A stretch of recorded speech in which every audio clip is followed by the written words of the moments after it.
Start करते हैं जी KF1 FAR1 का जालिब इंडस्ट्रीज वाला क्वेश्चन डायरेक्ट और इनडायरेक्ट मेथड से एक सीटिंग में करना था। हाथ खड़ा करें करके आए। जज़ाकल्लाह भाई, अल्लाह आप लोगों को जाए खैर दे। कैसा रहा? अच्छा, अब इनडायरेक्ट का सोल्यूशन आपके पास नहीं था, मैच कर गया। अब ये वो कॉन्फिडेंस है जो आपको आप खुद ही दे सकते थे।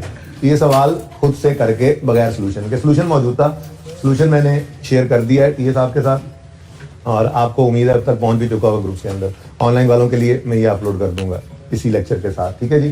तो टेस्ट का सोल्यूशन ऑलरेडी आपको अवेलेबल था, कल इसको हमने डिस्कस भी कर लिया था, ठीक है जी। टेस्ट वाला क्वेश्चन भी तो था, सोल्यूशन था ना ऑलरेडी। अच्छा, कितने बच्चों ने दोनों को ही किया था ना, एक ही सीटिंग में कहा था, एक ही सीटिंग में दोनों किए, ओके। अच्छा, कितनी देर में हो गया था एक सवाल? ओके, 30 से 40 मिनट गुड इनफ। लेकिन इससे बेहतर होता अगर डिस्कशन वाला सवाल 30 मिनट तक, क्योंकि वैसे सवाल काफी सारी चीजें होती हैं, बहुत सारी चीजें बैलेंस करें तो 30 मिनट तो लग ही जाते हैं, ठीक है ना। तो 30 से 40 इज गुड इनफ, ठीक है। यानी कि आपने अच्छा खासा कुछ 1.25 घंटा लगा लिया कल, माशाल्लाह, जबरदस्त। चले जी, इस डायरेक्ट मेथड के अंदर सिर्फ 2-3 चीजें थी करने वाली, सुन ले प्लीज, अब प्लीज बातें नहीं करें। इसके अंदर एक तो डेटर्स और प्रोविजन था, ठीक है। प्रोविजन कैसे निकली, डेटर अलग कैसे हुए, ग्रॉस कैसे हुए, ठीक है। और दूसरा एक्सपेंसेस के लेजर में से 3 चीजों का माइनस होना था, बैड डेट एक्सपेंस था और ग्रेचुटी एक्सपेंस था और डेप्रिसिएशन थी, ऐसे ही है ना, बोलो। अच्छा, ये वाला सवाल आपने टेस्ट में किया, फिर आपने दोबारा कर लिया, कोई मसला हुआ? कोई क्वेश्चन इसमें तो नहीं है?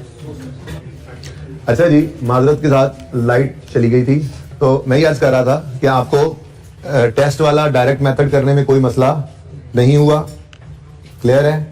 और फिर इनडायरेक्ट मेथड से आपने क्वेश्चन, अच्छा डायरेक्ट मेथड में बच्चे ने क्वेश्चन पूछा है, अभी लाइट गई हुई थी, तो स्टूडेंट मेरा ये पूछ रहा है कि प्री पेमेंट्स को, ये 39 की बात कर रहे हैं ना, ये 39, ये प्री पेमेंट्स 39 को आपने एक्सपेंसेस में क्यों लिया? देखें भाई, एक्सपेंसेस ही प्री पे होते हैं, प्री पेड एक्सपेंसेस या एक्रूड एक्सपेंसेस, तो एक्सपेंसेस ही प्री पे होते हैं या पेएबल होते हैं, ठीक है। फिर स्टूडेंट ने क्वेश्चन आगे बढ़ाया और कहा इसमें तो pre payments and other receivables लिखा हुआ है, तो गालिबन डेटर्स से कंफ्यूज करने की कोशिश कर रहे हैं। तो भाई other receivables are not debtors, other receivables तो कोई छोटे मोटे और रिसीवेबल्स हो सकते हैं, ट्रेड डेट्स अलग से पड़े हुए हैं हमारे पास, ठीक है ना। तो हमने डायरेक्ट मेथड में किया ही क्या था, यही काम तो किया था कि पहले सारे चीजों के लेजर बनते थे सिवाय कैश एंड कैश इक्विवेलेंट के, और वर्किंग कैपिटल आइटम्स को हम उधर चेंजेस में ले लेते थे। उस वर्किंग कैपिटल आइटम में क्या कुछ आता था, डेटर्स, क्रेडिटर्स, इन्वेंट्री और बाकी सारे एक्रूवल्स, प्री पेमेंट्स। तो हमने डायरेक्ट मेथड में आके इनके भी लेजर बना लिए। अब डेटर, क्रेडिटर, इन्वेंट्री का लेजर बना और सारे एक्रूवल प्री पेमेंट्स का एक लेजर बन गया एक्सपेंसेस का, ठीक है ना। तो इसलिए ये pre payments and other receivables expenses के अंदर आ रहा है, ठीक है जी। अच्छा जी, सॉरी बेटा, अगर तो वो सवाल को देखो ना, सवाल को मैं सवाल ओपन कर लूं, सवाल को अगर आप देखो तो सवाल की इनकम स्टेटमेंट में आपको लॉस ऑन डिस्पोजल अलग थलग नजर आ रहा है। ये लॉस ऑन डिस्पोजल पड़ा है 4.6। मसला तब होता अगर वो ये कहता कि this 554 includes loss on disposal of 4.6, तो फिर हम इसको भी निकालते। कहां से आया सवाल, ठीक है ना। तो उसमें जब शामिल ही नहीं है तो फिर निकालना तो कुछ नहीं है ना, जस्ट इग्नोर करो। हाँ, डिस्पोजल का अकाउंट जरूर बना लेना, हो सकता है कोई कैश वैश निकला है, वो तो लेते ही हैं हम, और ठीक है ना। अच्छा, और जी और कुछ सवाल? अच्छा, अब ये तो था डायरेक्ट मेथड जो आपने टेस्ट में भी किया, कल मैंने डिस्कस भी किया, आपने घर पे भी कर लिया, ठीक है। एक सीटिंग में दोबारा बताइए कि कितने बच्चों ने एक ही सीटिंग में दोनों सवाल किए। ये ऑनलाइन मैंने अभी रिकॉर्डिंग शुरू होने से पहले पूछ लिया था, वैसे दोबारा हाथ खड़ा करें जी। एक ही सीटिंग में दोनों सवाल किए, तकरीबन दोबारा खड़ा कर देना हाथ यार, अभी थोड़ी देर पहले तकरीबन आधी से ज्यादा क्लास ने ये काम किया है। तो ये इंशाल्लाह कैश फ्लो के अंदर अब अच्छे तैयार हो गए बच्चे। तो घर पे बैठे हुए जिन बच्चों ने नहीं किया अभी तक जालिब इंडस्ट्रीज वाला सवाल डायरेक्ट और इनडायरेक्ट दोनों मेथड से, तो यही वीडियो पॉज करके 1.5 घंटा, 1.25 घंटा, जितना भी लगे, 1 घंटा अगर 30 मिनट में हो जाना चाहिए, लेकिन 35 से 40 मिनट में हो ही जाता है। तो आप ये पॉज करें वीडियो और ये दोनों सवाल कर लें एक ही सीटिंग में बैठ के, यानी एक ही सवाल को दोनों मेथड से कर लें। इंशाल्लाह ये टॉपिक फिर कहा जा सकता है कि सेफली ये तैयार हो गया। हाँ, इन्वेस्टमेंट प्रॉपर्टी की एडजस्टमेंट देख ली थी हमने, को और एडजस्टमेंट हुई तो मैं इंशाल्लाह उसके अंदर फिर किसी टेस्ट के अंदर डाल के देख लूंगा। कोई इंपेयरमेंट भी हमने देख ली, IAS 36 भी मिक्स हो गया ना इसमें कैश फ्लो में, IAS 40 भी मिक्स हो गया कैश फ्लो में, गवर्नमेंट ग्रांट रह गया है, बोरिंग कॉस्ट रह गया है, बाकी IAS 16 तो चल ही रहा था रिवैल्यूएशन वगैरह के साथ। तो फिर अब किसी और टेस्ट में, टर्म टेस्ट में या मॉक में कोई एक आधी एडजस्टमेंट उसकी डाल के वो भी तैयार कर लेंगे इंशाल्लाह पेपर से पहले। वैसे मेरे ख्याल से आप तैयार है, सारे पास पेपर्स आप कर चुके हैं, क्वेश्चन बैंक सारे कर सकते हैं आप। मैं आहिस्ता आहिस्ता करके वो भी होमवर्क दे रहा था, एक आधा आज फिर भी दे दूंगा, ठीक है। अच्छा, तो डायरेक्ट मेथड से आपने सवाल कर लिया था, इनडायरेक्ट मेथड का सॉल्यूशन भी आपके साथ मैंने अब आज शेयर कर दिया, ठीक है। इनडायरेक्ट मेथड के अंदर आपको कॉन्फिडेंस मिला जब आपने सवाल खुद से किया और कैश फ्लो टैली होगी, ठीक है। तो अब आप इस सॉल्यूशन के साथ अपने सॉल्यूशन को मैच कर लीजिएगा। अब ये जो एतमाद आपको मिलेगा ये वैसे नहीं मिल सकता था बेटा, ठीक है ना। आपने खुद से एक सवाल किया, अनसीन था इस मेथड से और सॉल्यूशन नहीं था, आपकी बैलेंस शीट, आपकी कैश फ्लो टैली होगी। अब आप सॉल्यूशन को चेक कर लीजिएगा, ठीक है। तो काफी हद तक तसल्ली हो जाती है, ठीक है जी। ये शेयर हो गया आपके साथ सॉल्यूशन। अब जरा कैश फ्लो के जल्दी से कुछ एमसीक्यूज देख लें और फिर आज इनकम एक्सपेंडिचर स्टार्ट करते हैं।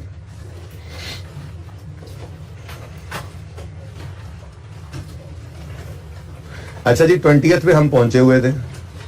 20th का आपको कहा था कि आप ट्राई कर लीजिएगा, वर्किंग कीजिएगा। 20th में कुछ नहीं थी, बस स्टेटमेंट ऑफ कैश फ्लोज आपको पता है, इसका फॉर्मेट होता है। पीबीटी से हम स्टार्ट करते हैं, adjustment for non cash items आती हैं, फिर adjustment for working capital items आती हैं, और फिर ये एक कैश जनरेटेड फ्रॉम ऑपरेशंस निकल आते हैं। मैंने कहा था कि फॉर्मेट घर से पढ़ लीजिएगा, 2-3 बार तो पढ़ ही लेंगे आप। फॉर्मेट पढ़ा था जो पहले सफे के ऊपर है, डायरेक्ट मेथड का भी और इनडायरेक्ट मेथड का भी पढ़ लेना, आज पढ़ लेना जाके, ठीक है। तो ये फिगर जो होती है, ये फिगर, इसके बाद वो लेस करते थे हम interest paid, tax paid, dividend paid, warranty paid वगैरह, ठीक है ना जी। आपको मैंने कहा भी था कि इंटरेस्ट लोन लेना, उस पे इंटरेस्ट पे करना, ठीक है, या डिविडेंड पे करना, ये ऑपरेशंस का पार्ट नहीं होता। ये लोन की एग्जांपल ले लें, ठीक है। लोन लेकर इंटरेस्ट पे करना ये हमारे ऑपरेशंस का पार्ट नहीं होता। बस पैसों की कमी हो जाती है तो लोन लेके फिर उस पर इंटरेस्ट दे रहे होते हैं, ठीक है ना। तो इसलिए लिखा ऑपरेटिंग एक्टिविटीज में ही है इसको। ये कैश फ्लो के अंदर हमारी ऑपरेटिंग एक्टिविटीज की हेडिंग में सब कुछ आ रहा होता है, ठीक है जी। Operating activities, statement of cash flow लिखा है ऊपर मैंने, ठीक है। ऑपरेटिंग एक्टिविटीज में यहां पर आके cash flow from operating activities ए, ये जो हम लिखते थे यहां पर, आंसर तो वही ऑपरेटिंग एक्टिविटीज का होता था नेट में, लेकिन इन 3 से ऊपर कैश जनरेटेड फ्रॉम ऑपरेशन निकल आया करते हैं, ठीक है ना। बहरहाल ये फॉर्मेट हो गया। उसके बाद हमारी हेडिंग होती थी इन्वेस्टिंग एक्टिविटीज, 2-3 चीजें इसके अंदर आती थी, और फिर हमारा बी ये आ जाता था। फिर हम फाइनेंसिंग एक्टिविटीज लिखते थे, हेडिंग, 2-3 चीजें इसके अंदर आती थी, और फिर इसका टोटल भी आ जाता था सी। फिर इन तीनों का टोटल हुआ करता था ए प्लस बी प्लस सी, इसको हम कहते थे जी नेट कैश फ्लोज। इसमें हम ऐड किया करते थे opening cash and cash equivalent, वो जो वर्किंग वन से आता था, ठीक है ना जी। और हम पहुंच जाया करते थे closing cash and cash equivalent. तो देखें अब ये एमसीक्यू करने के लिए आपकी इस टॉपिक पे कितनी ग्रिप चाहिए, ओके।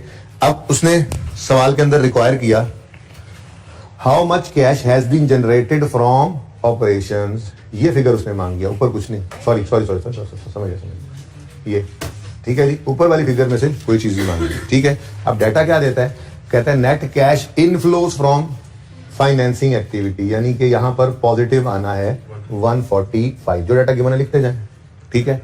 आई कहता है net cash outflows from investing activities जी 160, तो इन्वेस्टिंग एक्टिविटीज में 160 नेगेटिव हो गया। Increase in cash and cash equivalent, अब वो जो वर्किंग वन हम करते थे कैश एंड कैश इक्विवेलेंट की, जिसमें क्लोजिंग और ओपनिंग लेते थे, आज इसमें वो क्या क्या क्या बता रहा है, इंक्रीज बता रहा है। इस तरह के तो 2 सवाल हमने देखे थे ना, एक को छोटा सा सवाल मैंने करवाया था, फिर साथ ही ड्रम लिमिटेड वाला सवाल, इससे तो पूरा सवाल किया हुआ है। वो कह रहा है इंक्रीज हुए कैश एंड कैश इक्विवेलेंट 24 से, तो कह सकते हैं 0 से 24 पे आ गए, 100 से 124 कह दें, 1000 से 1024 कह दें, याद आ रहा है। इंक्रीज शो करना है ओपनिंग से क्लोजिंग की तरफ, ठीक है। तो इसका मतलब हमारे पास opening cash and cash equivalent कितना है 0 और closing cash and cash equivalent कितना है 24। ठीक है, आगे कहता है जी इनकम टैक्स पेड कितना 65, इंटरेस्ट पेड 12 और कुछ नहीं है हमारे पास, डिविडेंड पेड है नहीं सवाल में।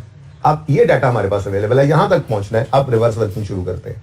24 में देखो वापस जाते हुए प्लस होने वाली चीजें माइनस, माइनस होने चीजें प्लस करते चले जाएंगे ना, ठीक है। तो 24 में सिफर 24 ही आएगा भाई, 24 में से सिफर ऐड करें या लेस करें 24 ही आना है, ठीक है। उसके बाद अब 24 में माइनस करें 145 प्लस करें 160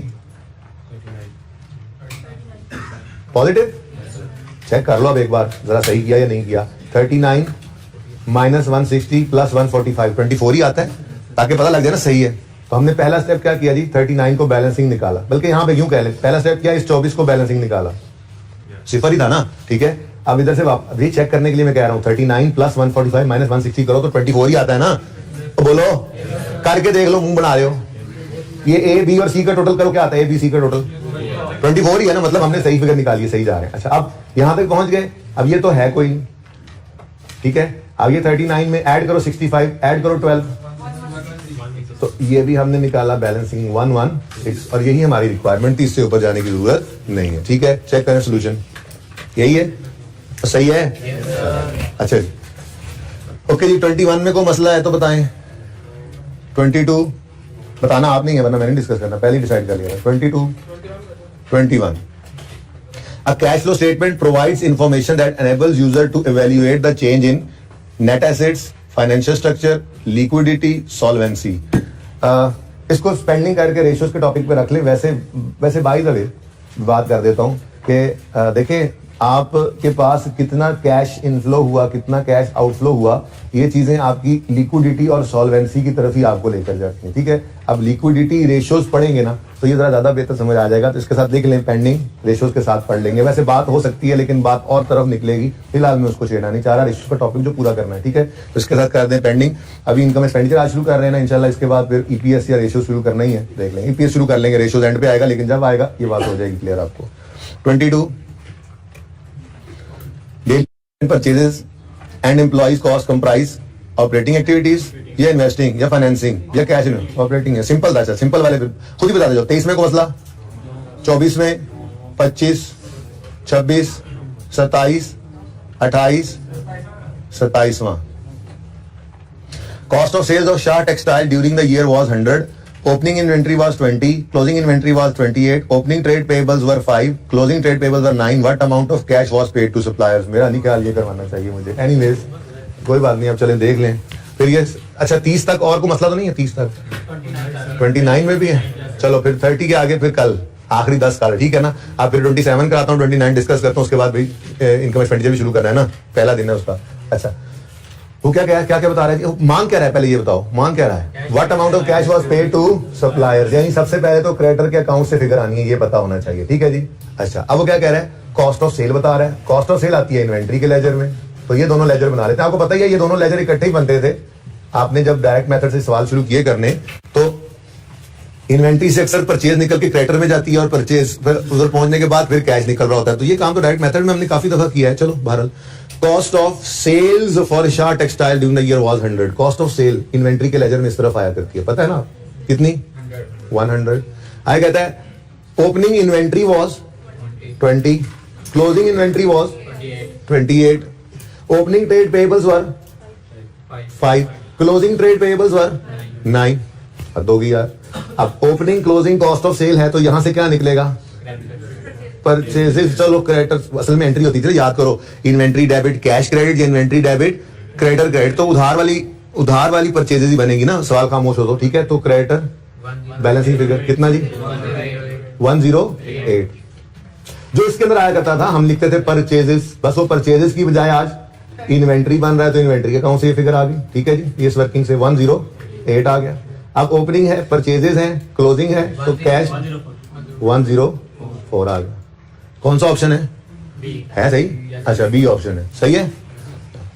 28 में कोई मसला हो भी तो आप कोशिश करना। 29 इसमें मसला कह रहे हैं gains and losses on disposal of PPE are classified as financing activities, operating activities या इन्वेस्टिंग एक्टिविटीज?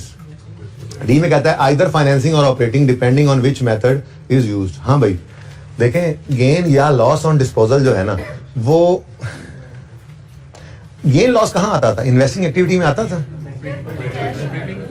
उसमें तो कैश रिसीव्ड ऑन डिस्पोजल आता है। क्या ख्याल है? अब यहां पे ऑपरेटिंग एक्टिविटीज लिखा हुआ है, गेन और लॉस ऑन पीपीई तो एडजस्टमेंट्स फॉर नॉन कैश में ही प्रेजेंट करते थे। बोलो, तो मेरे ख्याल में ऑपरेटिंग एक्टिविटीज कह देना सही है। हाँ, अगर वो यूं लिख देता, जैसे पहले भी एक एमसीक्यू करके आए हैं, वो यूं लिख देता sale proceed on disposal of equipment are classified as, तो हम कहते हैं इन्वेस्टिंग एक्टिविटीज। ठीक है ना? तो जो चीज जहां पे फॉर्मेट के अंदर पड़ी हुई है बस वहीं पे ओके।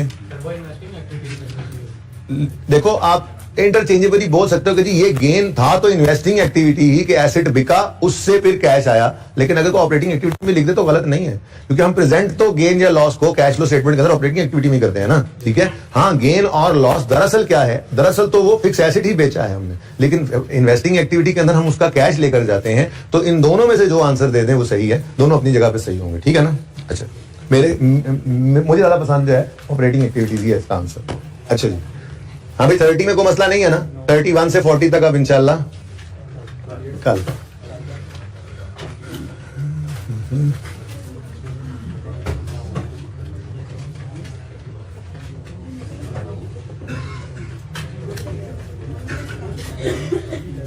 लेवल चेक करो आप लोग, अपना लेवल चेक करो आप लोग। पास पेपर ही बिस्मिल्लाह ही पास पेपर से करेंगे हम इंशाल्लाह।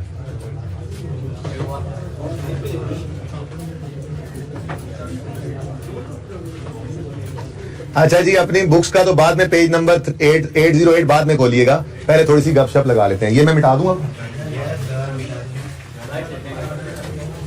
ना।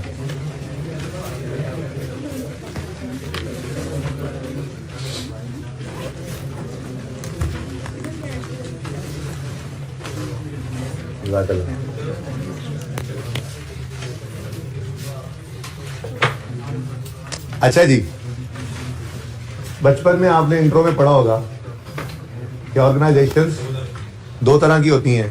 ठीक है जी, एक होती है प्रॉफिट सीकिंग ऑर्गेनाइजेशन,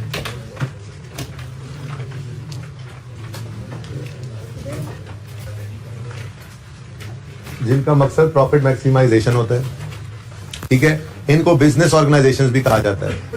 ठीक है, तो ये प्रॉफिट सीकिंग ऑर्गेनाइजेशंस या बिजनेस ऑर्गेनाइजेशंस जो होती हैं, इनका चूंकि मकसद ही प्रॉफिट कमाना बल्कि मैक्सिमाइज करना होता है, तो फिर ये इंटरेस्टेड होते हैं प्रॉफिट एंड लॉस अकाउंट में। ठीक है, कुछ ऑर्गेनाइजेशंस होती हैं नॉट फॉर प्रॉफिट, जिन्हें हम नॉन प्रॉफिट ऑर्गेनाइजेशंस भी कहते हैं।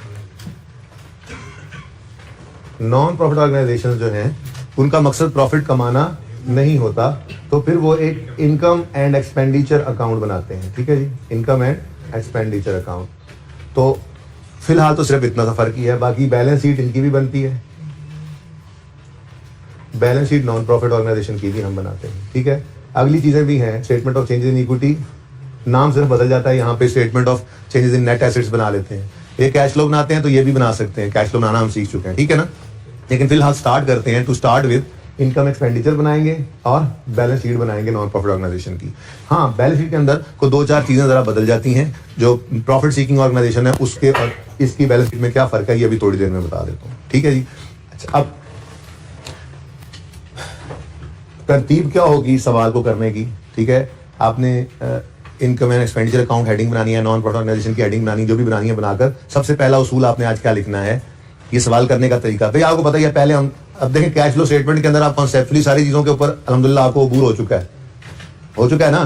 पहले दिन तो आपको मैंने कुछ भी बात नहीं छेड़ने दी थी, मैंने कहा था 2 दिन हम एक ही सवाल को लगे रहे थे, करते करते 2 दिन लगा दिए थे जुनेद जंजुआ। ठीक है ना? मैंने कहा था बट ठीक है, कुछ ज्यादा नहीं सोचना, चलने दो, ज्यादा नहीं सोचना, ऐसे ही करके मैंने आपको पहला सवाल। तो भाई जाहिर है अब नया टॉपिक शुरू हो रहा है, तो 1-2 दिन तो जरा इसको काबू करेंगे, इसके फॉर्मेट्स वगैरह को, पर्चा पास करने का तरीका सीख लेंगे, फिर इंशाल्लाह कॉन्सेप्ट्स के लिए तो अगले 5-6 दिन पड़े ही होंगे। ठीक है, तो 6 से 7 दिन का 8 दिन कर लें, इतने का टॉपिक है। ठीक है, लेकिन जब तक तसल्ली नहीं होगी, आपको पता ही है, ये तो मेरी एक एस्टिमेशन होती है, प्लस माइनस उसमें चलता ही रहता है। ठीक है, अच्छा जी, तो उसूल लिख के सबसे पहले इस सवाल करने का तरीका बताने लगा। ठीक है ना? कि जिन जिन अकाउंट्स के ओपनिंग या क्लोजिंग बैलेंसेस गिवन होंगे, जिन अकाउंट्स के ओपनिंग या क्लोजिंग बैलेंसेस गिवन होंगे उन अकाउंट्स के हम लेजर्स ओपन कर लेंगे। जिन आइटम्स के ओपनिंग या क्लोजिंग बैलेंसेस गिवन होंगे उनके हम लेजर्स ओपन कर लेंगे। और ठीक है, बस हो गया सवाल। यार ये काम तो हमने कैश फ्लो में भी किया था। कैश फ्लो के अंदर थोड़ी सी मुश्किल पेश आती है बैलेंसिंग निकालने में, इसमें उतनी भी नहीं होगी, और ज्यादा आसान होगा, लेकिन वैसे ही चलेगा काम, ठीक है ना।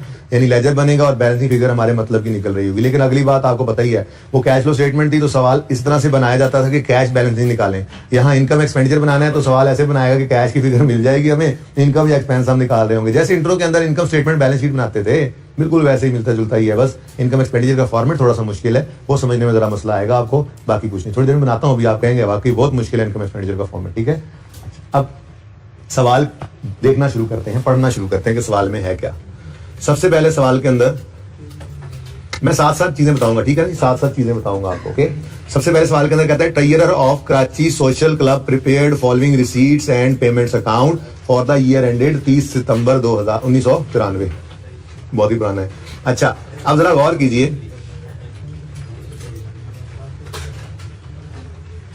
आप गौर कीजिए, रिसीट एंड पेमेंट्स अकाउंट है। रिसीट एंड पेमेंट्स अकाउंट भाई किसे कहते हैं? ये कैश और बैंक को कंबाइन कर दिया है, कैश और बैंक के कंबाइंड लेजर को रिसीट पेमेंट कहते हैं। यानी कि आसानी की तरफ बात चली गई है, बात आसानी की तरफ चली गई। कैश में आएंगे पैसे, बैंक में आएंगे पैसे, जैसे मर्जी आए पैसे रिसीट पेमेंट में डेबिट कर दो।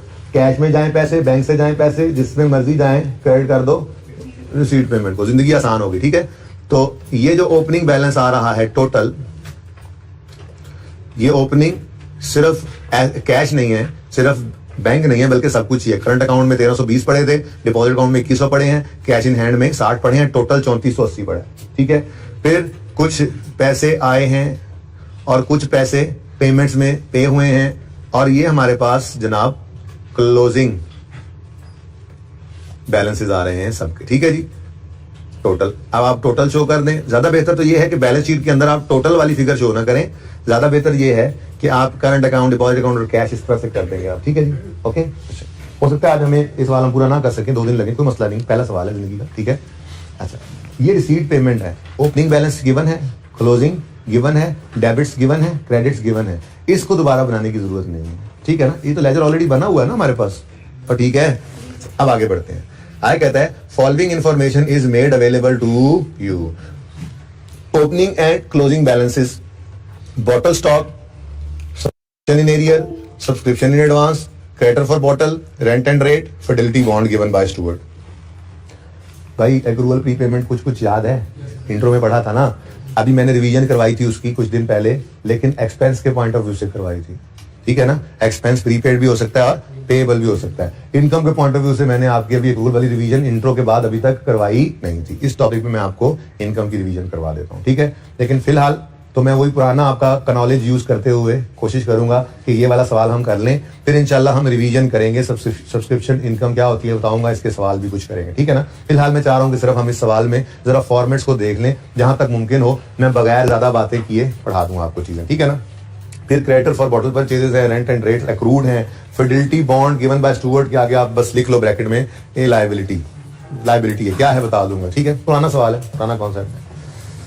फिर आगे छोटी सी एडजस्टमेंट है, ठीक है जी। उसके बाद वो कहता है a trading account to show profit arising from bottle, फिर इनकम एक्सपेंडिचर अकाउंट बनाओ और फिर बैलेंस शीट बनाओ।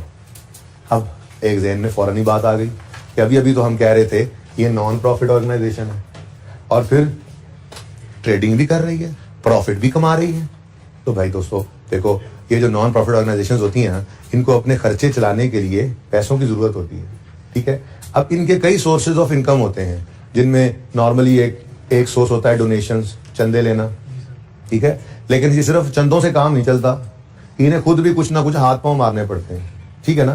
तो जैसे मिसाल के तौर पर ये सोशल क्लब है, एक क्लब बना हुआ है, ठीक है। तो यहाँ पर इन्होंने एक कैंटीन भी बना दी कि बंदे तो आते ही हैं, गपशप लगाते हैं, मीटिंग्स होती हैं, खाना पीना तो होता ही है, तो बाहर से लेकर आने की बजाय यहीं पे इनको कैंटीन दे दो, इनका भी काम चलता रहे, हमारा भी काम चलता रहे। अब ये जो ट्रेडिंग एक्टिविटी कैंटीन वाली इस नॉन प्रॉफिट ऑर्गेनाइजेशन ने शुरू की है, ये नॉन प्रॉफिट ऑर्गेनाइजेशन ही है भाई। ये उन्होंने जो ट्रेडिंग एक्टिविटी की है, इसका भी मकसद प्रॉफिट कमाना नहीं था, इसका भी मकसद दरअसल क्या है, इस नॉन प्रॉफिट ऑर्गेनाइजेशन को सपोर्ट करना, यानी जो इनकम इससे हो जाए उसको यूज कर लें एक्सपेंसेस मीट करने के लिए। तो बहुत सारे सोर्सेज ऑफ इनकम होते हैं नॉन प्रॉफिट ऑर्गेनाइजेशन के। जैसे मैंने आपको एग्जांपल दी, डोनेशंस होते हैं। मैंने आपको भी एग्जांपल दी, कोई ट्रेडिंग एक्टिविटी करना शुरू कर दें, कोई प्रॉफिट सीकिंग एक्टिविटी शुरू कर दें with in non profit organisation to support non profit organisation, ठीक है। या सब्सक्रिप्शन भी एक मिसाल है, ठीक है ना। जैसे आप कुछ दोस्त मिलकर एक क्रिकेट की टीम बनाते हैं, ठीक है, तो वो 12-14 लोग भी नॉन प्रॉफिट ऑर्गेनाइजेशन ही बनी हुई है छोटी सी। अब वो खर्चे पूरे करने के लिए, बॉल्स के लिए, टेप्स के लिए, बैट के लिए क्या करते हैं, एंट्री इकट्ठी करते हैं, सब्सक्रिप्शन। तो नॉन प्रॉफिट ऑर्गेनाइजेशन भी जो है, ये प्रॉफिट कमाना तो मकसद नहीं होता, लेकिन अपने मेंबर से कुछ ना कुछ सब्सक्रिप्शन रिसीव करती हैं। वो इसलिए होता है कि उनके खर्चे होते हैं, वो खर्चे उन्होंने पूरे करने होते हैं। तो ये सारी बातें इंशाल्लाह आहिस्ता आहिस्ता ओपन होती चली जाएंगी। लेकिन हमारी तरतीब क्या होगी, सबसे पहले हम इनकम एक्सपेंडिचर का फॉर्मेट बनाया करेंगे, ठीक है। उसके बाद जिन के ओपनिंग क्लोजिंग, जिन के ओपनिंग या क्लोजिंग गिवन होंगे, उनके लेजर्स ओपन करेंगे और इंशाल्लाह सवाल हो जाया करेगा, ठीक है। अब प्लीज जरा 1 मिनट, पहली दफा है इसलिए साथ साथ नहीं, ओके, जरा देख लीजिए।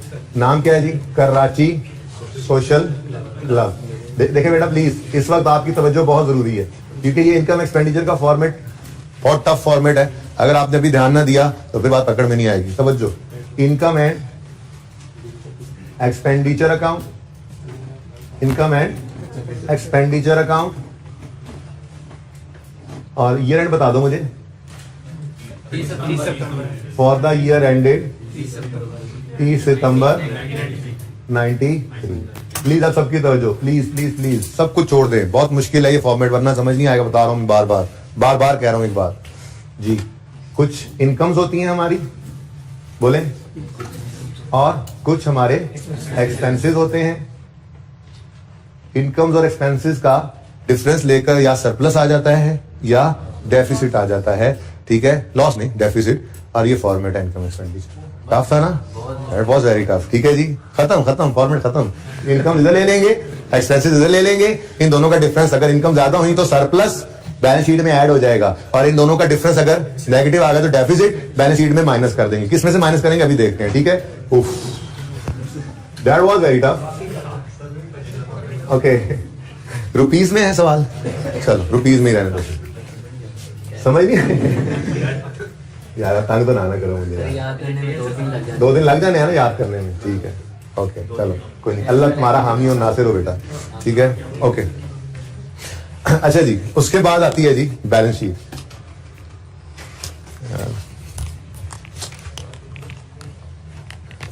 कराची सोशल क्लब,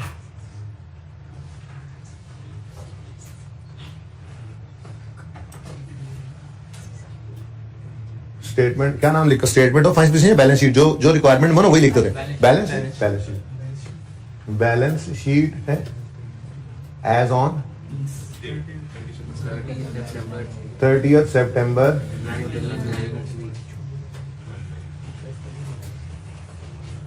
यानी एक आसान टॉपिक गुजरता नहीं और उससे आसान आगे आ जाता है, कसम से। क्या अकाउंटिंग है वैसे यार, देखो कितने टॉपिक पढ़ लिए, कोई मुश्किल है टॉपिक अकाउंटिंग में? मुश्किल है, हाँ है ही आसान। आप लोगों का रोज पढ़ना बस मुश्किल है, सेल्फ डिसिप्लिन मुश्किल है। रोज पढ़ते रहो, कुछ भी मुश्किल नहीं है दुनिया में, अल्लाह ने कुछ भी मुश्किल नहीं रखा हुआ इंसान के लिए, ठीक है। अच्छा इधर देखो, अब ये एक काम करें, प्लीज प्लीज प्लीज एक काम करें, अब इतना जरा लिख लें, ठीक है। एक सफे पे ये इनकम एक्सपेंडिचर बना लेना ना, उसको वैसे खाली छोड़ दें। ये इसलिए कह रहा हूं मैं कि पूरा एक सफर रख लो इसके लिए, इसलिए कह रहा हूं क्योंकि मैं ना अभी कुछ चीजें लिखकर मिटाऊंगा। चलो रुको, नहीं मिटाता, देखेंगे फिर बाद में। इधर देखें प्लीज प्लीज, छोड़ कैंसिल इधर देखें, अभी बिल्कुल भी नोट नहीं करना। हमें यहाँ पे क्या लिखा करते थे, इक्विटी एंड, बल्कि नहीं, आपने इक्विटी बजाय कैपिटल बचपन में जो सीखा था, कैपिटल एंड लायबिलिटी,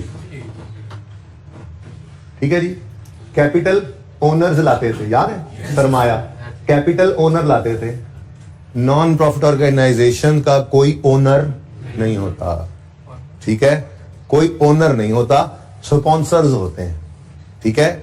और वो जो चीज भी लाते हैं वो फिर उनकी नहीं होती, ठीक है ना, वो फिर फंड है। वो क्या है, फंड है। जो 10-15 लोगों ने मिलके क्रिकेट टीम के लिए एंट्री जमा की, तो उसमें कोई एक ये नहीं कह सकता कि अब मेरी मिल्कियत है, ठीक है ना। वो बस अब एक फंड क्रिएट हो गया है, उससे बॉल्स आएंगी, टेप्स आएंगी, सब मिलके खेल रहे हैं, ठीक है। इसका मतलब पहला फर्क क्या आया कि कैपिटल का लफ्ज अब हमें नजर नहीं आया। कैपिटल तो होता है ओनर के घर से आने वाला पैसा। नॉन प्रॉफिट ऑर्गेनाइजेशन का कोई ओनर नहीं होता, स्पॉन्सर्स होते हैं और फिर उसको संभालते ट्रस्टीज हैं, ठीक है।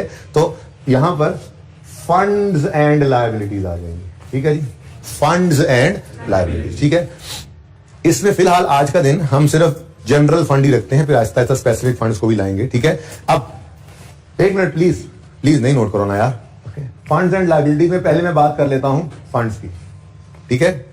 अब फंड्स एंड लायबिलिटीज की हेडिंग में मिटाकर सिर्फ फंड्स लिखा रहने देता हूं, इजाजत है इस बात की। ये मैं कह रहा था कि आप हेडिंग बनाना फंड्स एंड लायबिलिटीज, जैसे कहते थे कैपिटल एंड लायबिलिटीज, फिर कहते थे capital opening capital plus net profit less drawing is equal to closing capital, फिर लायबिलिटीज नॉन करंट करंट, ठीक है ना। तो पहली वाली हेडिंग क्या है, फंड्स एंड लायबिलिटीज, फिर क्या है जी, फंड्स, ठीक है। अब फंड्स में फिलहाल मैं बात करूंगा सिर्फ जनरल फंड की, ठीक है। अच्छा, जनरल फंड कैसे लिखना है ये भी मुश्किल नहीं है, हम नया कुछ सीखते नहीं, आपको बताइए, ठीक है ना। मुझे बताओ, इंट्रो के अंदर कैपिटल की मूवमेंट यहां बनाते थे तो क्या क्या लिखते थे यहां पर, opening capital plus net profit less drawings is equal to closing capital, ठीक है। अब यहां पे कैपिटल तो है नहीं, यहां पे तो फंड है। जो पैसे इकट्ठे किए वो फंड में पड़े हैं, वो अमानत है, लोगों ने डोनेशन दिए हुए हैं, गरीबों का इलाज करने के लिए आपने अस्पताल बनाया हुआ है, तो वो फंड आपके पास अमानत है। पिछले साल जो खर्च नहीं हुआ वो आपके पास फंड पड़ा हुआ है, ठीक है ना। बस यहां पे ओपनिंग कैपिटल की बजाय क्या आ जाएगा, opening general fund, opening fund कह लो फिलहाल, ठीक है जी, ओपनिंग फंड, ठीक है। फिर इस साल कुछ इनकम्स हुई, बड़े डोनेशंस आए, बड़ी सब्सक्रिप्शन आई, ठीक है, लोगों ने बड़े खुल के एहतियात किए, कुछ एक्सपेंसेस भी हुए हमारे, नेट में हमारे पास सरप्लस आ गया। इस पीरियड में जो इनकम्स हुई और जो खर्चे हुए, नेट में कुछ पैसे बच गए, तो वो पैसे कहां घर ले जाएं, हाँ भाई, यहां से कुछ भी घर लेकर नहीं जाना, ड्राइंग का कोई कॉन्सेप्ट नहीं है यहाँ पे, ठीक है। यहाँ पे सब कुछ अमानत है लोगों की, तो जो पैसे बच गए उसको भी उठाकर फंड में डाल दो प्लस सरप्लस, और अगर कम पड़ जाए, लेस आ जाए, डेफिसिट आ जाए, तो फिर इसमें से माइनस कर देते। लेकिन फिलहाल मैं प्लस सरप्लस ही कर लूं, इस सवाल में सरप्लस ही आना है इंशाल्लाह, पहला सवाल है जिंदगी का। जब कभी डेफिसिट आएगा, जैसे प्रॉफिट के साथ करते थे, प्रॉफिट लिखते गए किसी सवाल में इंट्रो के अंदर लॉस आएगा, ओहो हो, अच्छा चलो कोई माइनस कर लो, ठीक है ना। तो ऐसे डेफिसिट ओहो हो माइनस कर लेना, ठीक है। फिलहाल तो सरप्लस, ओके। और ड्राइंग का कोई कॉन्सेप्ट नहीं है, तो opening general fund plus surplus is equal to closing general fund, ठीक है जी। बस इतना सा ही फर्क है बैलेंस शीट के अंदर, बाकी बैलेंस शीट सब सेम है, ठीक है। इसके बाद कुछ आने वाले दिनों में यहां पे मैं डालूंगा स्पेसिफिक फंड, लेकिन फिलहाल आज के सवाल में नहीं, ठीक है। आज तो जिंदगी का पहला सवाल है ना। अब फंड्स के बाद लाया बिल्ली टीज, करंट होंगी नॉन करंट होंगी, अलग अलग रखेंगे, आज के सवाल में कोई नहीं होंगी, पहला सवाल है ना, ठीक है। करंट भी हुआ करेंगी, नॉन करंट, ऐसी लायबिलिटीज भी होंगी, जाग के बैजा, ऐसी लायबिलिटीज भी होंगी जिनमें से कुछ करंट कुछ नॉन करंट, करके देखा हुआ हमने, लॉन्ग टर्म लोन को, ग्रांट को, सब कुछ किया, ठीक है ना। अच्छा, उसके बाद फिर एक नजर मान लो, क्रेडिटर्स हैं, सब्सक्रिप्शन है, फिडेलिटी बॉन्ड है, कोई एक आधी चीज और, ठीक है। अच्छा जी, उसके बाद क्या है जी, एसेट्स आते थे। एसेट्स में आपको पता है नॉन करंट एसेट्स भी आते थे और फिर करंट एसेट्स भी आते थे।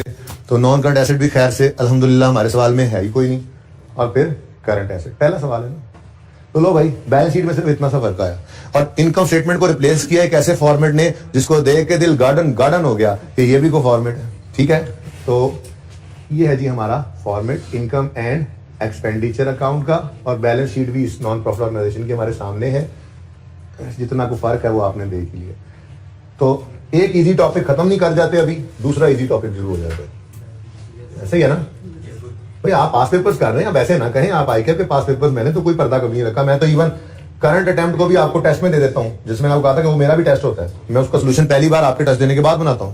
तो ये तो चलो शुरू किया ना, आसान सवाल से शुरू करते हैं, ठीक है।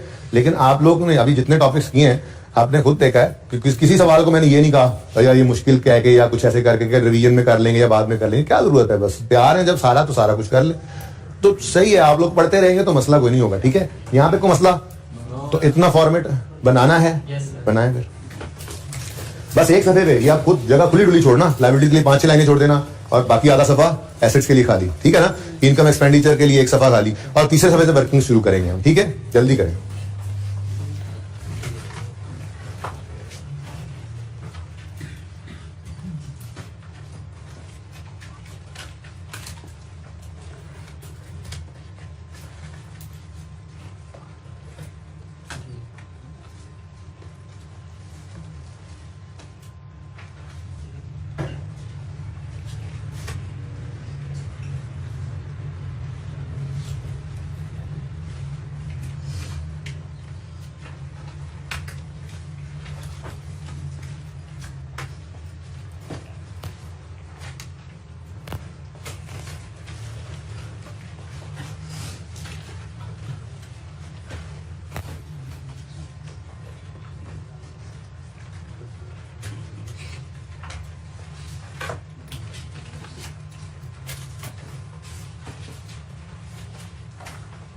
पता नहीं, लेजर बनने भी हैं नहीं, मैं वेला खड़ा था, मैंने कहा चलो बना दो।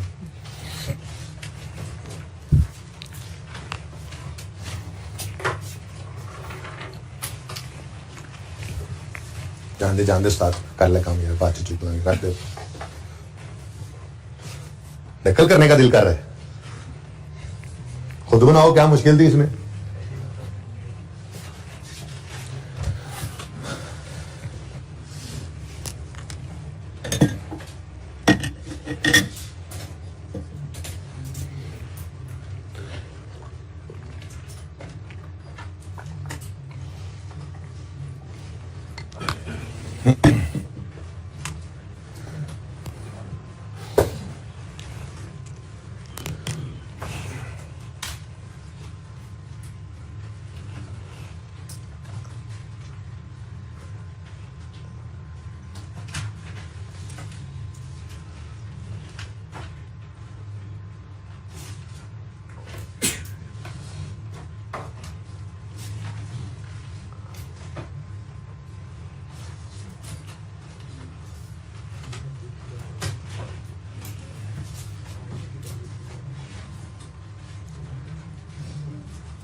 बन गया जी फॉर्मेट?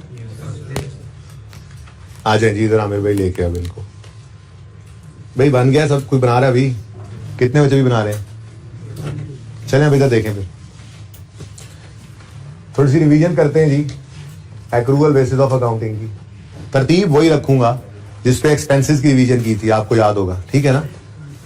आज इनकम की कर रहे हैं। क्या किया था हमने? 3 साल बना लिए थे, याद है ना? याद है? एक को मैंने कहा था जी करंट ईयर है जिसपे हम खड़े थे, मिसाल के तौर पे ये 19 है, 21 है अब तो, और तो 22 शुरू हुआ है, चलो 22 कर लो यार, ठीक है। तो नेक्स्ट ईयर 23, तो फिर पिछला 21, अब ये करंट ईयर है, क्योंकि आप यहाँ खड़े थे, याद है कि याद आ रहा है। मैंने इस तरह से रिवीजन, कितने बच्चों को याद आ रहा है मैंने ऐसे रिवीजन करवाई थी? Opening prepaid, closing prepaid, opening payable, closing payable निकाला था, याद आ रहा है कुछ? वैसे ही हम इनकम के केस में कर रहे हैं। जिसको याद नहीं आ रहा वो लेक्चर वो वाला रिवाइज कर लेना जिसमें एक्रूअल्स मैंने रिवाइज करवाए थे, ठीक है। पुरानी बात है वैसे, शायद गवर्नमेंट की बोरिंग कॉस्ट भी पहले रिवाइज करवा दिया था। एनीवेज, करेक्शन फेयर में कराया था, कोई बात नहीं जी, जब भी कराया था, नहीं भी कराया हो तो आपको पता ही है, ठीक है। अभी ये रिवाइज होने की है इनकम, सुनो अब। करेक्शन फेयर में तो इनकम भी मैंने रिवाइज करा दी थी, ऑलमोस्ट करा दी थी। चलें जी इधर देखें, फिर भी जरा जल्दी से रिवाइज करते हैं। 22 है, हम इनकम अकाउंट बना रहे हैं 2022 का, ठीक है।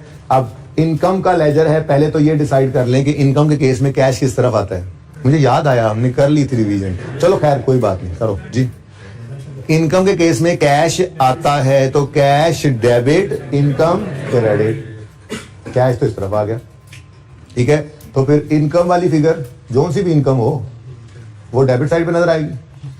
कभी कैश दे देगा इनकम बैलेंसिंग, कभी इनकम दे देता था कैश बैलेंसिंग, ऐसे ही होता है ना। क्या ये इनकम जो प्रॉफिट एंड लॉस में फिगर जाती है, ठीक है।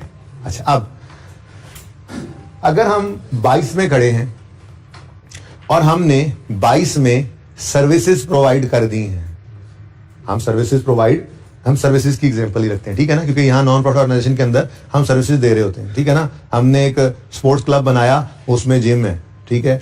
अब हम थोड़ी सी सब्सक्रिप्शन लेते हैं, ठीक है, प्रॉफिट नहीं कमा रहे, हमने तो इस सोसाइटी के अंदर लोगों की सेहत अच्छी रहे इसके लिए ये स्पोर्ट्स क्लब बनाया है, लेकिन कुछ पैसे लिए जाते हैं क्योंकि एक्सपेंसेस भी तो मीट करने हैं ना नॉन प्रॉफिट ऑर्गेनाइजेशन के, ठीक है। तो बिल्कुल तो फ्री ऑफ कॉस्ट नहीं ना, ठीक है। अच्छा, कुछ जैसे अस्पताल होते हैं तो कुछ लोग फ्री ऑफ कॉस्ट गरीब इलाज करवाते हैं, जो ज्यादा गरीब नहीं होते वो कुछ खर्चा करते हैं, और जो सारे सीत लोग होते हैं वो पूरे पैसे लगा के भी इलाज करा रहे होते हैं, ठीक है। खर्चे भी तो पूरे करने नॉन प्रॉफिट ऑर्गेनाइजेशन के, ठीक है ना।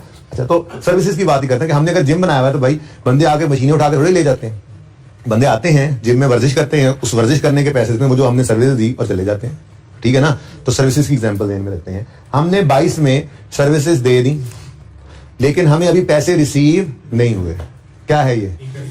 रिसीवेबल है। जैसे हम गुड्स बेच दें पैसे रिसीव ना हो तो ये क्या था?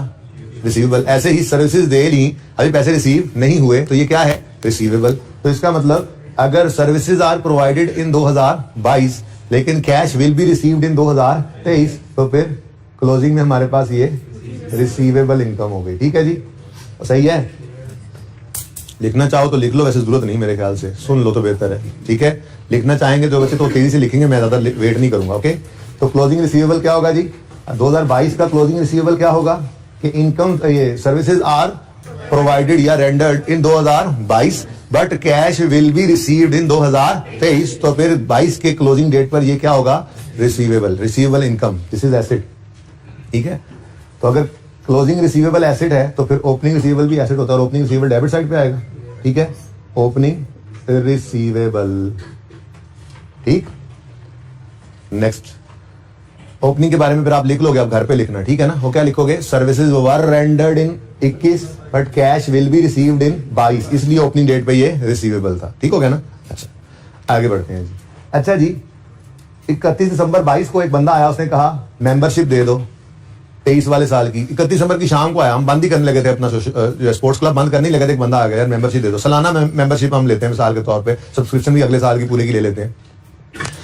तो उसने कहा जी मेंबरशिप देनी है, हमने कहा अगले पूरे साल के पैसे अभी के अभी दे दो, कल का कोई पता नहीं है सीटें ना फुल हो जाए। अब उसने पूरे साल के पैसे हमें आज ही पकड़ा दिए 23 वाले साल के, इधर शाम को आया। अब कैश हमने 22 में रिसीव कर लिया है, सर्विसेज हम देंगे 23 में, हम खड़े हैं 22 के एंड पे, तो 22 के एंड पे खुद को लायबल फील करेंगे या एंटाइटल्ड? लायबल भाई, पैसे ले लिए हैं पूरे अगले साल के, अगले सारा साल सर्विसेज देनी पड़ेगी, ठीक है। तो क्लोजिंग एडवांस क्या होगा जी, लिखें क्लोजिंग एडवांस। इनकम एडवांस क्या मतलब, इनकम एडवांस क्या होती है जी, लायबिलिटी होती है, ठीक है ना। आप देखो क्लोजिंग एडवांस लिखकर, cash is received in 2022 but services will be rendered या प्रोवाइडेड इन 2023, ठीक है। तो फिर अगर कैश 22 में रिसीव कर लिया है और सर्विसेज 23 में रेंडर करनी है, तो 22 के एंड पर हम पर ये एक लायबिलिटी होगी, ठीक है।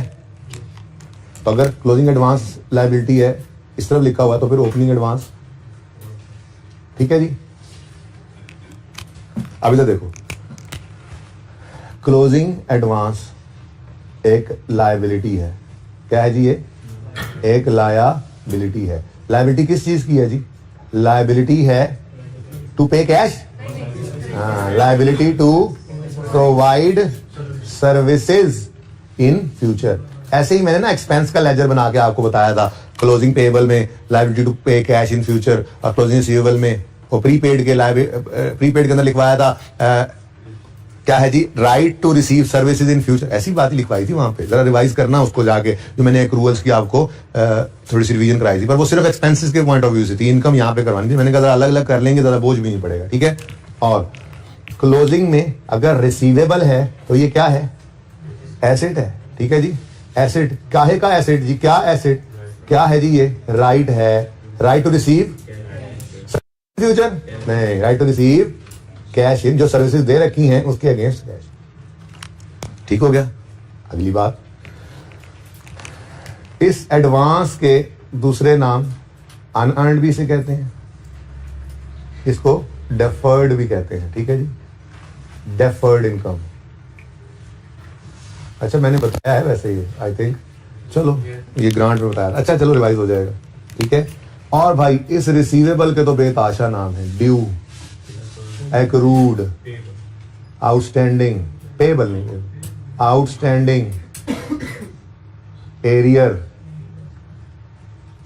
और कोई था ओइंग। ये वो बात है जो मैंने आपके साथ की थी कि भाई ये जो अल्फाज है ना, ये जो अल्फाज हैं due, outstanding, accrued, owing, arrears, बड़े ही खतरनाक अल्फाज हैं ये अगर लग जाएं एक्सपेंस के साथ तो पेएबल का मतलब देते हैं। एक्सपेंस लिखा हुआ है जी, एक्रूड एक्सपेंस मींस पेएबल, ठीक है। और अगर यही अल्फाज में से कोई इनकम के साथ लग जाए तो वो रिसीवेबल का मतलब देता है, ये बात याद रखना बस, ठीक है। रिवीजन इज ओवर, आओ अपना सवाल शुरू करते हैं।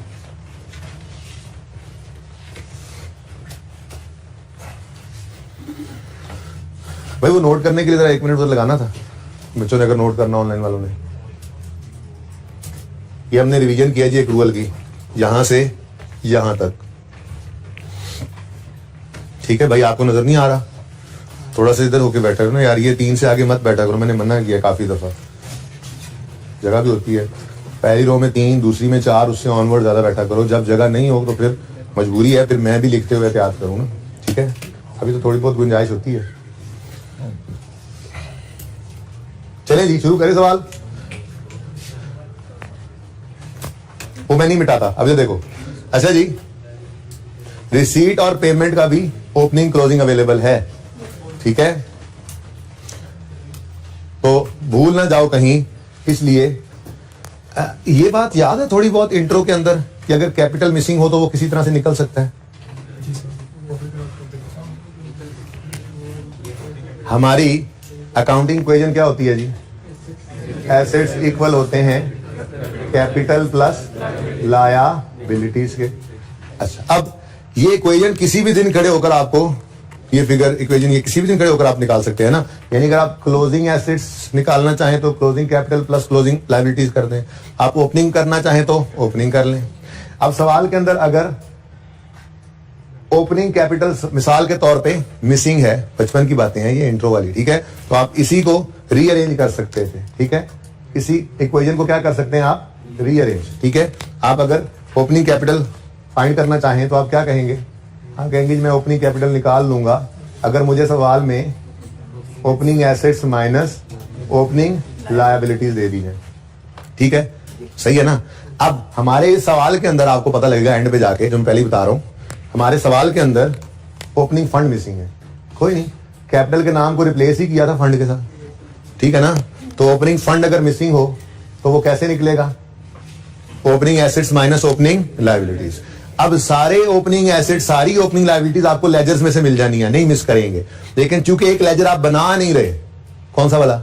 रिसीट एंड पेमेंट का, तो उस लेजर में जो ओपनिंग है ना वो आप मिस कर जाओगे, ठीक है। इसलिए मैं अभी से ही यहां पर एसेट्स की लिस्ट में ओपनिंग लिखना। इसका ओपनिंग बताओ जरा, ये क्यों लिख रहा हूं थोड़ी देर पता लग जाएगा, छोड़ो इस बात को, बस मुझे ओपनिंग बता दो बस। 3480 यहां क्यों लिखा, ये कौन सी वर्किंग है, नंबर क्या देंगे, जब जरूरत पड़ेगी तब की तब देखेंगे यार, ठीक है ना। अभी छोड़ो इसको, ओके। अच्छा चलो, हाँ भी वापस आ जाओ। ओपनिंग, असल में मैं ये कह रहा हूं कि जिनके ओपनिंग क्लोजिंग गिवन है उनके लेजर ओपन करो। ये लेजर ओपन नहीं करना तो भूल ना जाओ, इसका क्लोजिंग कहां जाता है? बैलेंस शीट में। कैश है, बैंक है, बैलेंस शीट में नहीं जाना, तो लिख देते हैं जाके, कहीं भूल ना जाए हम, अभी से लिख देते हैं जी। डिपॉजिट अकाउंट बोलो, डिपॉजिट अकाउंट कितना? 400, आगे क्या लिखा हुआ है? Current account 60। कोई गलती हुई ना, कोई गलती आपको कोई एडजस्टमेंट होगी तो कोई बात नहीं, यहां से काट देंगे, ब्रैकेट में लिख देंगे, एडजस्टमेंट कर लेंगे, क्या मसला है। लेकिन मैं फिलहाल आपको कंप्लीटनेस इंश्योर करने का तरीका बता रहा हूं कि अगर रिसीट पेमेंट आपने नहीं ना बनाना तो फिर पता है, पक्की बात है, आप भूल जाओगे। जब आप क्लोजिंग बैलेंस लिख रहे होगे ना तो सारा सवाल यहां लेजर पड़ा होगा, यहां से क्लोजिंग उठा के लिख दोगे और वो भूल जाओगे, तो नंबर मुफ्त के रहना जाए, इसलिए मैंने कहा पहले ही कर देता हूं, ठीक है जी। कैश इन हैंड है कितना?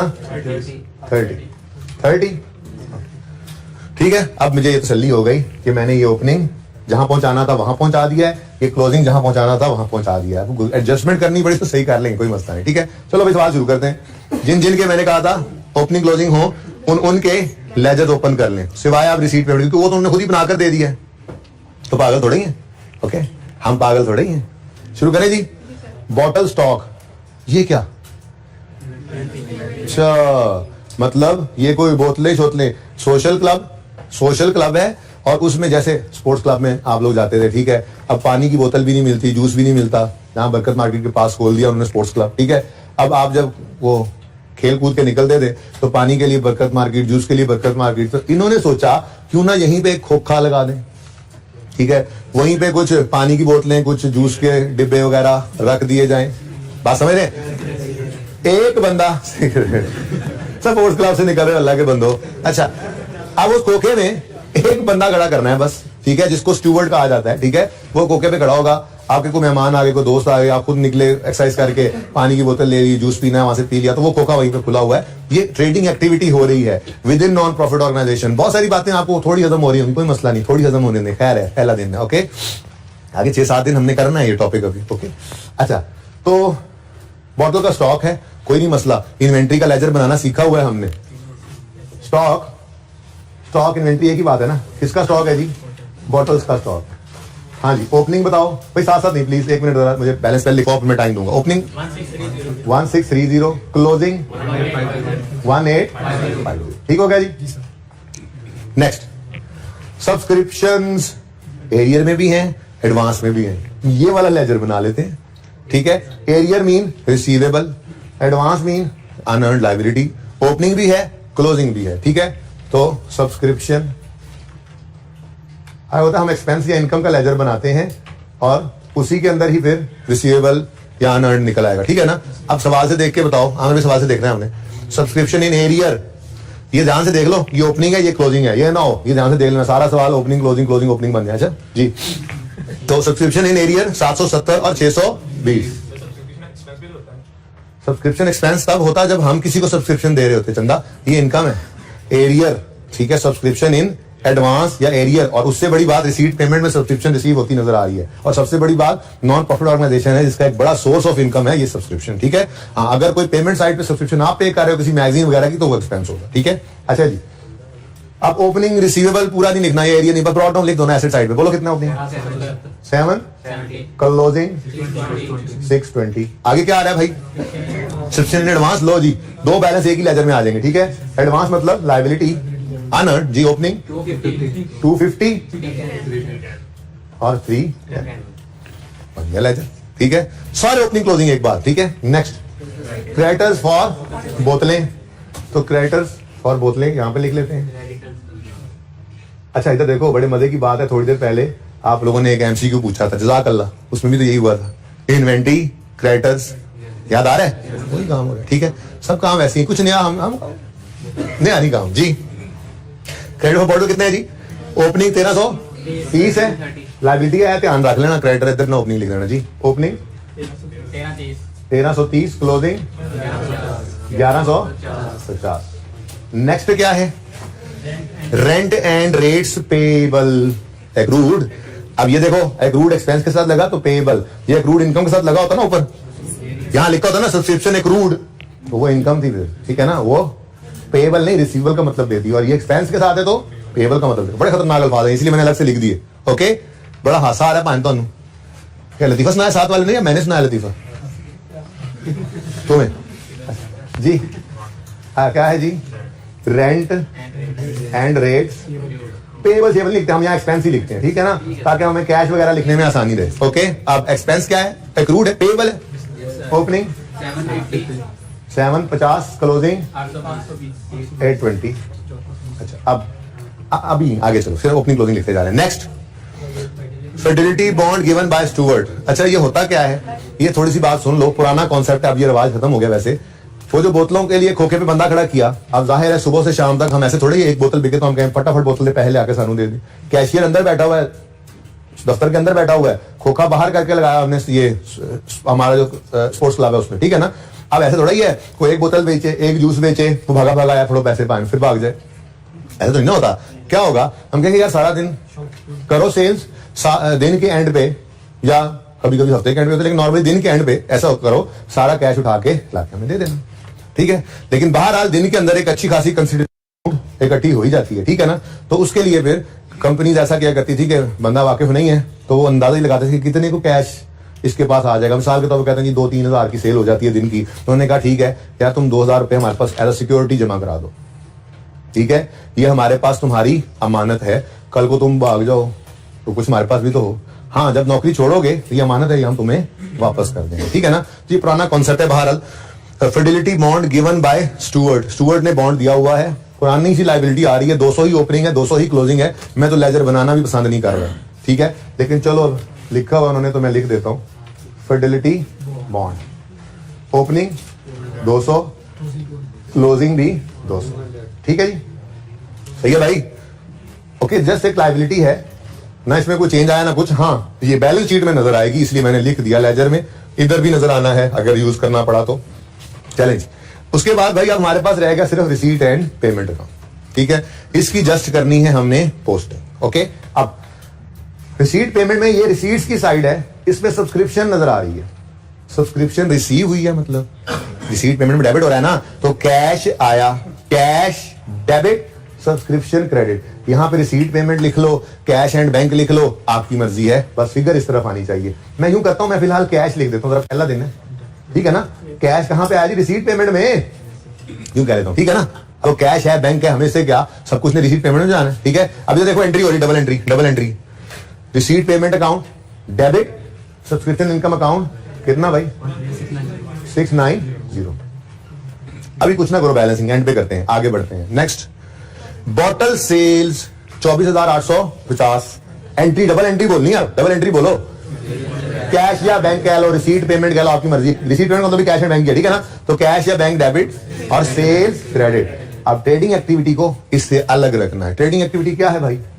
Sales less cost of sales is equal to GP, ठीक है।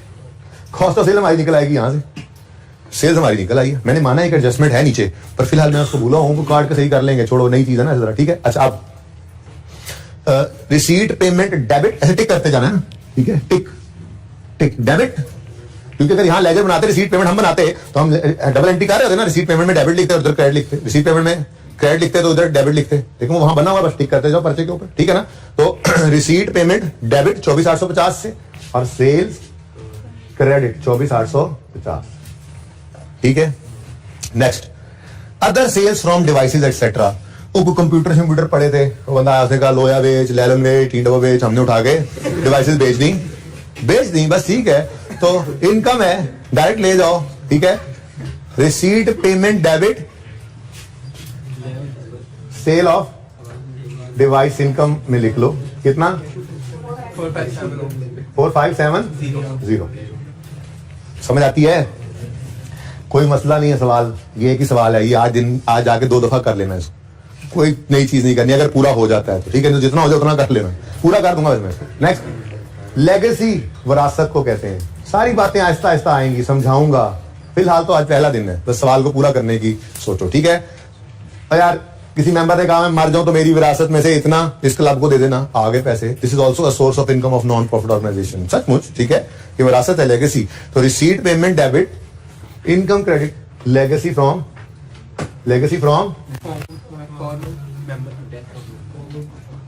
जी, कितना? 2,000 रुपया उसने कहा था मेरी विरासत में से, इस अस्पताल मिसाल के तौर पे था, ठीक है, इसको दे देना, गरीबों के इलाज होता है, ठीक है, सदका जारिया बनेगा। बैंक में डिपॉजिट करा रखा है पैसा इन्होंने, उस पर इंटरेस्ट आया, जस्ट एन इनकम, ठीक है। तो जिस इनकम या एक्सपेंस का, उसूली बात, जिस इनकम या एक्सपेंस का यहां लेजर बना होगा उसको लेजर में लेके आएंगे, और जिसका लेजर नहीं होगा ओपनिंग क्लोजिंग वाला डायरेक्ट ले जाएंगे। बारों बार पीठ बधाई, ठीक है जी। तो पिंडी वाला को बैठा हुआ, अच्छा, बाहर नैरो नहर लोहारा लेकर 12 बार पीठ बधाई, सर नैरो नहर, हम तो नैरो नहर आ जाएंगे यार। अच्छा चलो भाई, तो क्या हुआ जी?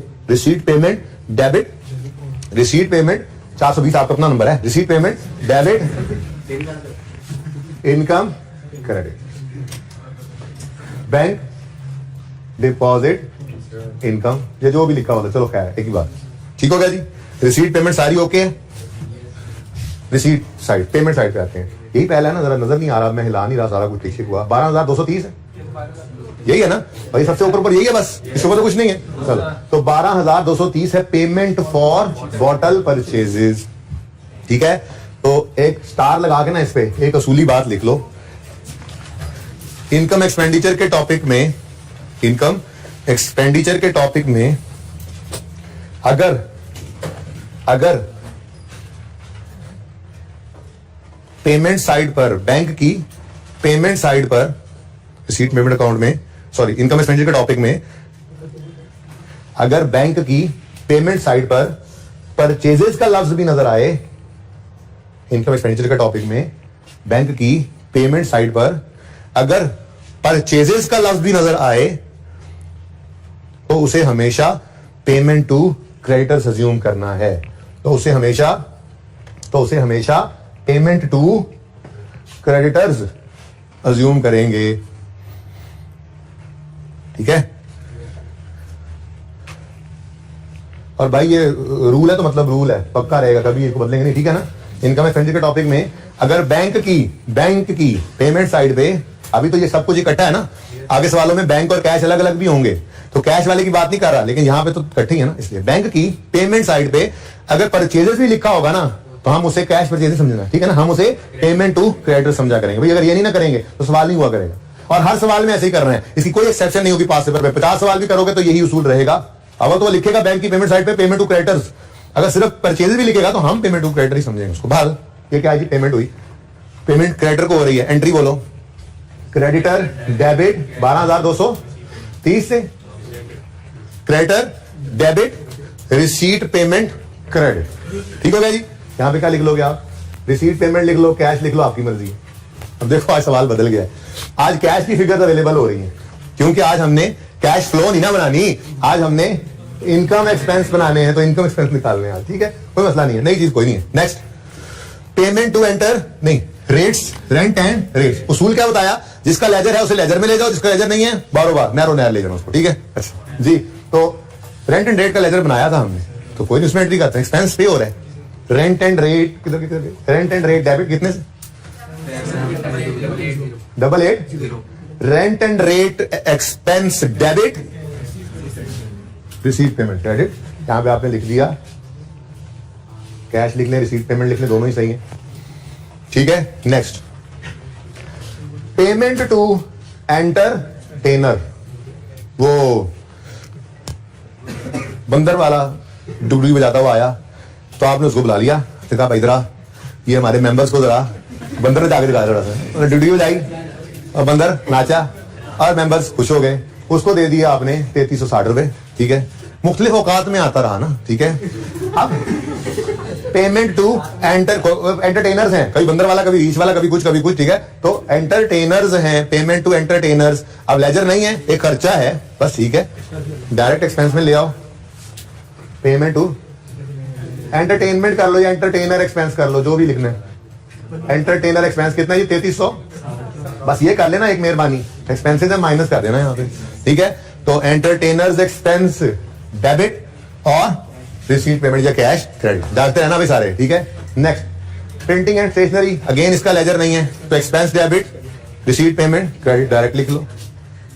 प्रिंटिंग एंड स्टेशनरी एक्सपेंस जी कितना 1720, ये देखो एक्सपेंस डेबिट और वहां पे टिक कर लो रिसीट पेमेंट क्रेडिट, ठीक है। अगला क्या है जी, जनरल एक्सपेंस, इसका भी कोई लेजर हमारे पास मौजूद नहीं है, डायरेक्ट ले आओ इसको, मैं तो पेट्रोल ही बड़ा लग गया नैरो नैर जी। General expenses 4490, general expense debit receipt payment credit. और आखिरी क्या है जी, बोतलों वाला जो वो लड़का रखा हुआ है खोखे पे, उसकी वेजेस हैं। अब चूंकि 8300, क्योंकि ये एक्सपेंस बोतलों वाली एक्टिविटी से रिलेटेड है, तो इसको यहीं पे प्रेजेंट कर दो, आंसर पे फर्क तो नहीं पड़ेगा, यहां से कम हो गए प्रॉफिट ने कम हो जाना है, ठीक है ना। लेकिन असूल की बात यही है, इससे रिलेटेड खर्चों को सबको यहीं पे रखना है, ठीक है। तो लेस कर दो यहाँ पे वेजेस, जो भी स्टूवर्ड की है जाहिर, ठीक है। कितनी वेजेस हैं 8300 expense debit receipt payment credit, ठीक है भाई, ओके डन। ये वेजेस, अच्छा कॉस्ट ऑफ सेल में ही डालनी है बस, ठीक है जी, डन। अल्टीमेटली एक्सपेंस ही है ना, कॉस्ट ऑफ सेल में डालना, बस जहां रखा वहीं पे रखना है आपने, ओके जी। ये क्लोजिंग जहां जाना था पहले ही चला गया।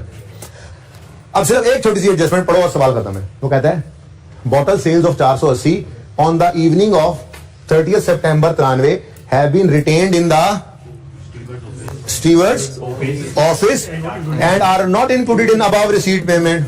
हर रोज शाम को ये पैसे जमा करा के जाता था।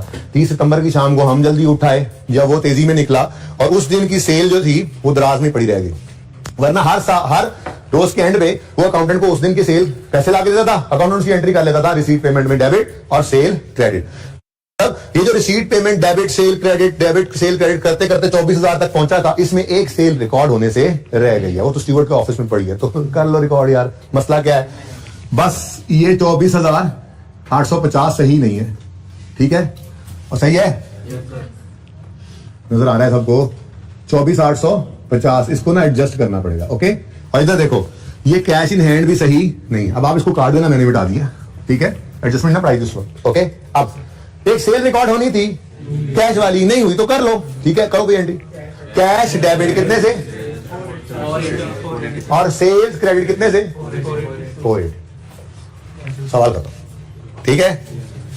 अब भाई लेजर्स को बैलेंस करना शुरू करते हैं, लेकिन इसका टोटल 25,330 आगे कुछ नहीं पता हमें, कोई बात नहीं, थोड़ा सा इंतजार फरमाएं, ठीक है जी। आगे आए, आगे लेजर कौन सा है जी? स्टॉक का। इसमें आपको पता है परचेजेज आती हैं, ठीक है, और कॉस्ट ऑफ सेल्स। परचेजेस वो कैश या क्रेडिट से, ठीक है, तो हमारे पास तो क्रेडिटर का लेजर ही आ रहा है, तो क्रेडिट परचेज आएंगी। तो अभी दोनों क्वेश्चन मार्क्स हैं, कोई बात नहीं, चलते रहो, जो होता है वो तो करते जाए। नेक्स्ट बैलेंसिंग चल रही है, ब्लू आ गया, अभी ये रुक गया है, अभी इसमें ना 2 क्वेश्चन मार्क्स हैं, ये रुक गया है, देखते हैं इसका भी कुछ ना कुछ हो जाएगा इंशाल्लाह। सब्सक्रिप्शन पे आओ, इस तरफ इनकम कहा था ना आपको आती है, सब्सक्रिप्शन इनकम होगी कितना? 13480। सब्सक्रिप्शन इनकम वर्किंग नंबर 3 में जी 13, समझ आ रहा है? अच्छा, अब जो लेजर पूरा हो ना उसको मुकम्मल ही पूरा करना है। क्या मतलब? इन क्लोजिंग को भी जहां लेके जाना है जाओ। ये क्या है? सब्सक्रिप्शन एसेट है, रिसीवेबल है ना, ठीक है। तो एसेट्स में आपने लिखा सब्सक्रिप्शन इन एरियर्स था, सवाल में गिवन था 620, और ये 310 सब्सक्रिप्शन इन एडवांस है, लायबिलिटी है। सब्सक्रिप्शन इन एडवांस, कोई वर्किंग का रेफरेंस देना, ये सवाल में गिवन था 310, ठीक। ये लेजर मुकम्मल ही कंप्लीट हो गया। क्रेडिटर बॉटल से आपको परचेजेस की फिगर मिली, लेकिन उसको ले जाओगे स्टॉक में, जाहिर है जी। कितना? 12050 ले आओ इधर, 12050 वर्किंग 4 से आया, बैलेंसिंग कॉस्ट ऑफ सेल 11800, लो भाई काम हो गए सारे, 11830 यहां ले जाओ वर्किंग 2 में से, ठीक है, बाद में उसको देखते हैं। ये स्टॉक मुकम्मल हो गया ना, ये स्टॉक ले जाओ इधर, भूल ना जाना। स्टॉक ऑफ, जो लेजर बैलेंस हो ना उसको तोड़ कर छड़ के आना उन्हें, मतलब उसका जो इनकम एक्सपेंडिचर जाना है वो भी बैंक हो, जो बैलेंस, वरना भूल गए तो मुफ्त के नंबर ऐसे ही सब कुछ पड़ा हुआ है, मुफ्त के नंबर न रह जाए, ठीक है जी। कितना? 1850, ठीक है। ये भी डन, ये भी डन, ये भी डन। ये ना भूल जाओ क्रेडिटर बॉटल, कितना? 1150। मुश्किल नहीं है काम, 2 दफा घर पे आज करोगे काबू में आ जाएगा। मेरी सजेशन है ये सवाल 2 दफा कर लेना, ताकि बेसिक सवाल पे काबू आ जाए, ताकि कल से हम फिर अच्छे अच्छे कॉन्सेप्ट मुश्किल भी करते जाएं इसके अंदर, तो सिर्फ वो नया कॉन्सेप्ट सीख रहे हो या बेस में ना फंसे हुए हो। ओके जी। नेक्स्ट है जी रेंट एंड रेट। इसमें देखो रेंट एंड रेट एक्सपेंस की फिगर ही रहती थी, बैलेंसिंग इस तरफ ही आता है ना एक्सपेंस। कितना? 7950। ये इनकम एक्सपेंडिचर में ले जाओ। Rent and rate working number कौन सा है? कितना बताया अभी? 50। और घर छोड़ना है इसको, क्या मतलब? क्लोजिंग 820 क्या है? लायबिलिटी है, एसेट है? लायबिलिटी। एरिया एक्रूड था ना, तो रेंट एंड रेट्स एक्रूड कितना भाई? 820। फिडेलिटी बॉन्ड, इसमें से कुछ निकला नहीं, बस ये 200 ना भूल जाना। फिडेलिटी बॉन्ड एक लायबिलिटी तो है ना भाई, उसमें चेंज नहीं आया, सारे कैसी बंद है ना। चलो हूं रहने, उनकी 2 मिनट रह गए और बस, ये और तो लेजर बनने ही कोई नहीं, ठीक है। अब सिर्फ एक चीज रह गई है, 13500 आता है, 13500 8300 माइनस करो। अच्छा, अब अगर देखो इधर लॉस आता तो एक्सपेंसेस में लिख देते, प्रॉफिट आ गया इनकम में लिख देंगे, ठीक है। तो profit from trading working number 1 लाजमी अलग रखना है, कभी भी इधर नहीं लाना। कितना भाई? 52। ठीक हो गया, सारे बैलेंसेस सब कुछ ओके। एक दफा इसका टोटल कर दो,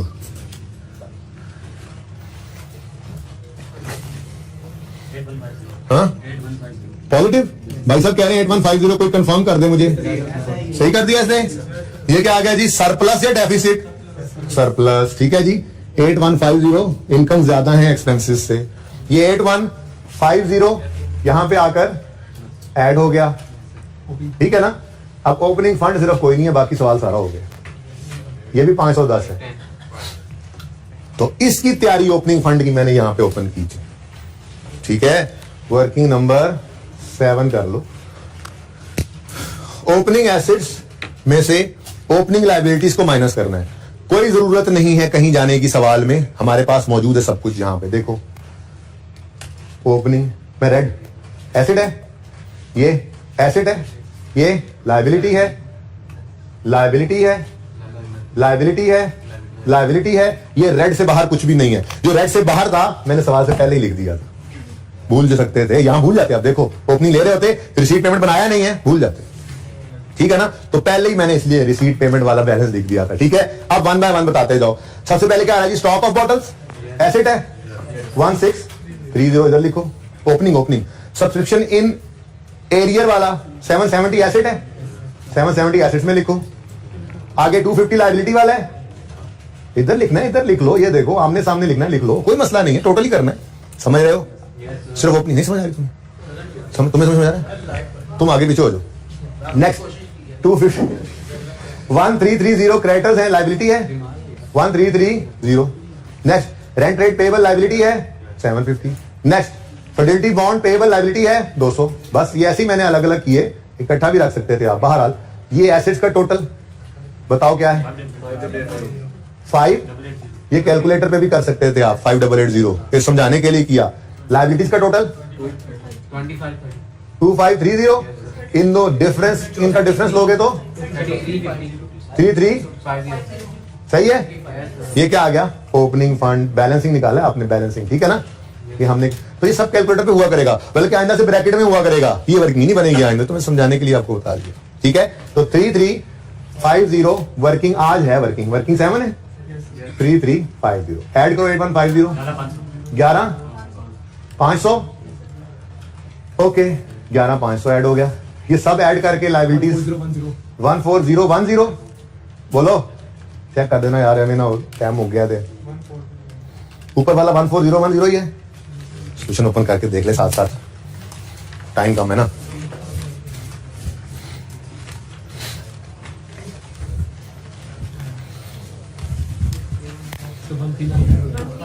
वन थ्री 13980 यही है, बुक में भी यही है, सही जा रहे हैं।